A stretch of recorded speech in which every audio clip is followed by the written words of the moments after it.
Adidas, look at this shoe, the one in my hand right now. This one right here. Do you see it? Do you know what this is? Do you know what you have created? This is one of the best on-court performers of all time.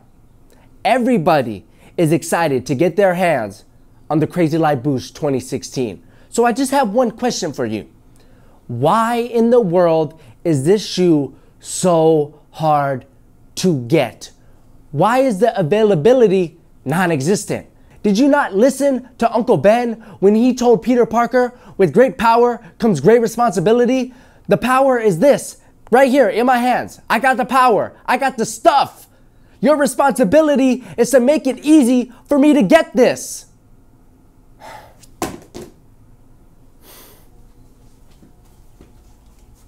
What's up guys, it's Jerome. Sorry about that rant. I had to get a little emotional because this sneaker right here, the CrazyLight Boost 2016 from Adidas, was not easy to get, but I finally got them. I'm actually still shocked that these are in my hands. I still can't believe it, but they're here. Let's talk about it. One of the most anticipated on-court performers of all time. I'm very excited to have this model. Let's just start right off with the traction. Now this white on white colorway does not have a continental rubber outsole, and you can actually see the little rectangular area where the other colorways have continental branding, and this one is just a blank space. If you don't know what continental rubber is, Continental makes tires. So it's a real durable rubber compound, and it was used on the traction setup of the D Lillard 2, which is my #1 outdoor hooping sneaker, and the traction still lasts to this day. So while this outsole won't last as long as the other colorways, it should work just as good. But again, it just won't last as long. Now last year, a lot of people were complaining about the CrazyLight 2015's cushion setup because it used boost in the heel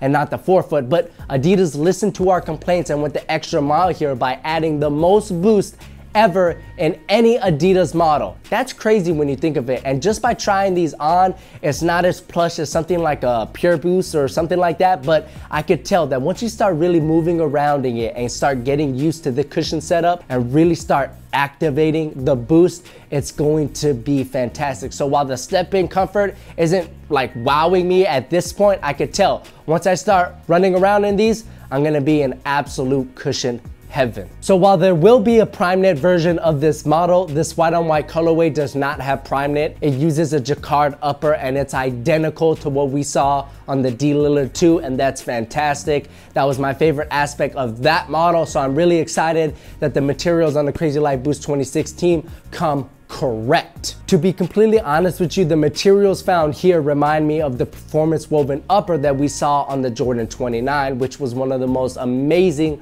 materials I've ever used on an on-court sneaker. So the CrazyLight Boost 2016 is fantastic in this category. I mean, just trying these on, it wrapped around my foot, it was soft, it was comfortable. I didn't want to take them off. I'm telling you guys, you're gonna love the materials on this model. Remember that rant that I went on earlier in the video about the availability of this model being terrible? I actually ordered these on footlocker.com the day of release, but then I got an email saying that they were on back order until late July, and then they were nowhere to be found locally. I mean nowhere, and that includes the Adidas flagship store in San Francisco.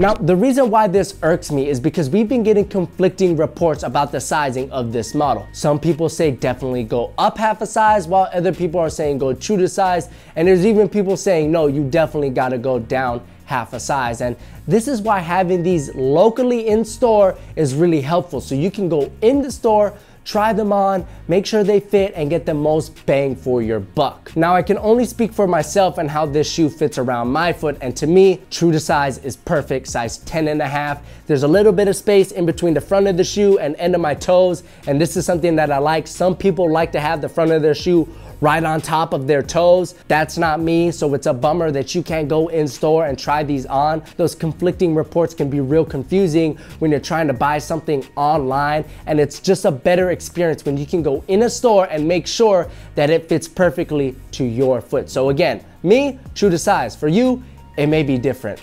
I'm sorry. I'm still very excited to have this model in my hands, and this colorway in particular. Look at these guys, white on white on white. It's absolutely fantastic, fresh to the fullest. Most definitely going to be rocking these off court once I'm done playing in them. Let me know if these are available locally in your area. I'm really interested to see where these are popping up, because in the Bay, again, nowhere to be found. But that pretty much takes care of the review for the CrazyLight Boost 2016 from Adidas. If you have any questions, let me know in the comment section below. My name's Jaron. It's been great having you. Catch you in the next one.